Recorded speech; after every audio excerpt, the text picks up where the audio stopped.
Hello, അച്ചായനാണ്.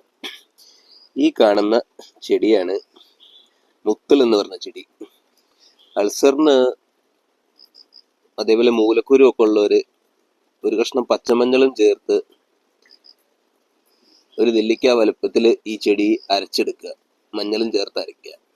എന്നിട്ട് ചെറിയ പുളിയുള്ള മോരില് ഇവനെ കഴിക്കുക. ഒരു 21 ദിവസം. അൾസർ, അതേപോലെ മലബന്ധമുള്ളവര്, മൂലക്കുരു, അങ്ങനെയുള്ള അസുഖങ്ങളൊക്കെ ഉള്ളവർക്കൊക്കെ കഴിക്കാം. ഇത് നമ്മൾ പാല് തിളപ്പിക്കുമ്പോൾ കുട്ടികൾക്ക് കൊടുക്കുമ്പോൾ പാലിൽ ചേർത്ത് തിളപ്പിച്ചു കൊടുത്തു കഴിഞ്ഞ് കഴിഞ്ഞാൽ അവർക്ക് ബുദ്ധിയോ ഓർമ്മയൊക്കെ ഉണ്ടാവും. ഇതാണ് മുത്തുൽ കൊടകൻ എന്നൊക്കെ പറയുന്ന സസ്യം. ഇത് കർക്കിടക കഞ്ഞിയിലും ചേർത്ത് കഴിക്കാം കേട്ടോ. ശരീരത്തിനും വയറിനൊക്കെ നല്ലതാണ്. അപ്പം മറ്റൊരു വീഡിയോയിൽ കാണാം. ടാറ്റാ.